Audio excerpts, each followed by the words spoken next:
13 अविकारी शब्द। जिन शब्दों के रूप में लिंग, वचन और कारक के कारण कोई परिवर्तन नहीं होता, उन्हें अविकारी शब्द या अव्यय कहा जाता है। अविकारी शब्द 5 प्रकार के होते हैं। 1 क्रिया विशेषण, 2 संबंध बोधक, 3 समुच्चय बोधक, 4 विस्मयादि बोधक, 5 निपात।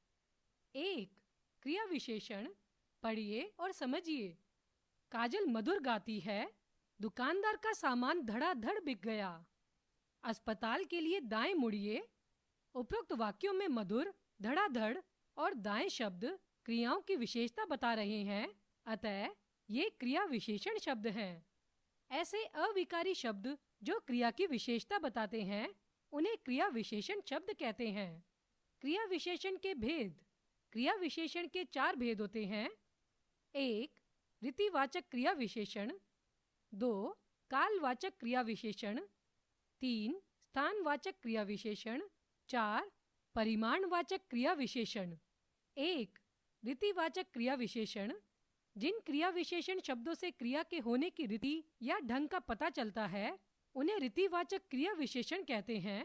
जैसे बच्चा अचानक रोने लगा, रोहन विनयपूर्वक बोलता है।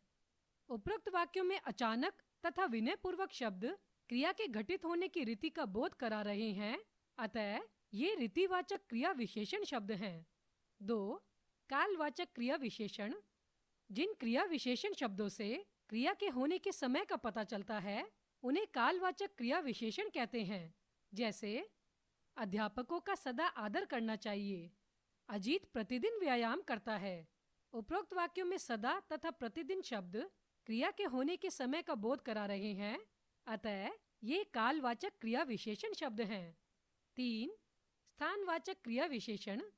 जिन क्रिया विशेषण शब्दों से क्रिया के होने की दिशा या स्थान का पता चलता है, उन्हें स्थानवाचक क्रिया विशेषण कहते हैं।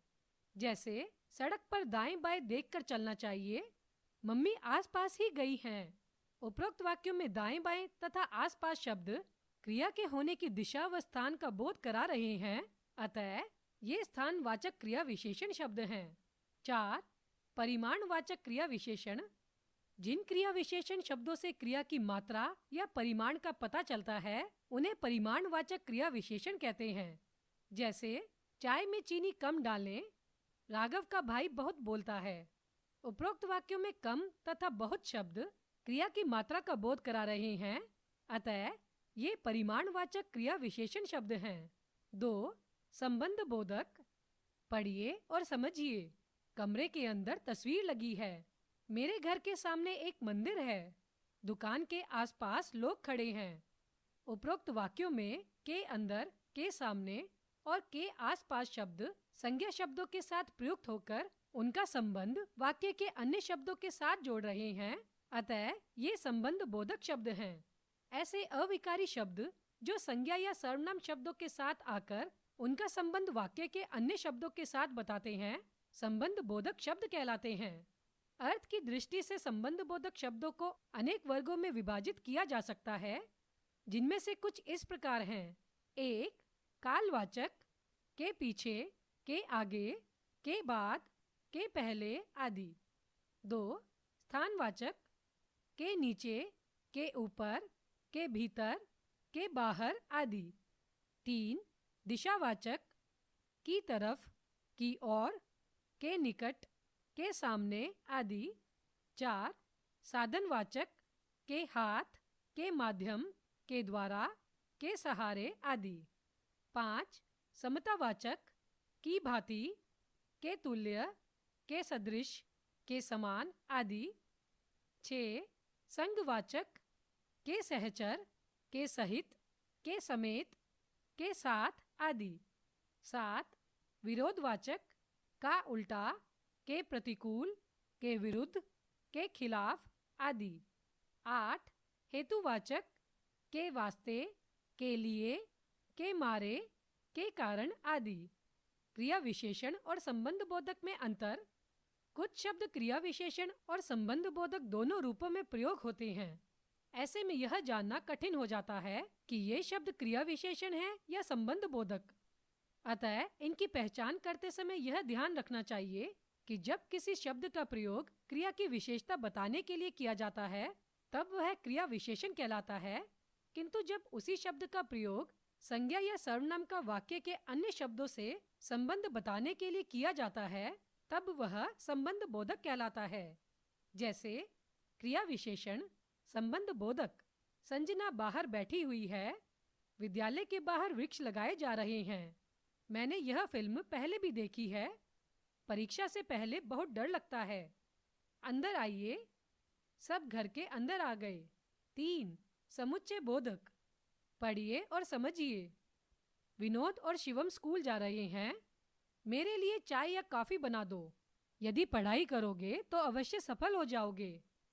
उपरोक्त वाक्यों में और, या तथा यदि तो शब्द दो शब्दों, दो वाक्यांशों तथा दो वाक्यों को जोड़ने का कार्य कर रहे हैं, अतः ये समुच्चय बोधक शब्द हैं। ऐसे अविकारी शब्द जो दो शब्दों, वाक्यांशों या वाक्यों को जोड़ने का कार्य करते हैं उन्हें समुच्चय बोधक शब्द कहते हैं। समुच्चय बोधक के भेद। समुच्चय बोधक शब्दों के दो भेद होते हैं। 1. समानाधिकरण समुच्चय बोधक। 2. व्यधिकरण समुच्चय बोधक। 1. समानाधिकरण समुच्चय बोधक, जो समुच्चय बोधक शब्द दो समान वाक्यों या एक ही स्थिति के दो शब्दों को जोड़ते हैं, समानाधिकरण समुच्चय बोधक कहलाते हैं। जैसे वीणा और सचिन पढ़ रहे हैं, दीपक ने बहुत कोशिश की परंतु पैसे न जोड़ सका। उपरोक्त वाक्यों में और शब्द एक ही स्थिति के दो शब्दों को जोड़ रहा है, जबकि परंतु शब्द दो समान वाक्यों को जोड़ रहा है, अतः ये समानाधिकरण समुच्चय बोधक शब्द हैं। समानाधिकरण समुच्चय बोधक शब्द 4 प्रकार के होते हैं। क. संयोजक। ख. विकल्पक। ग. विरोध दर्शक। घ. परिणाम दर्शक। क.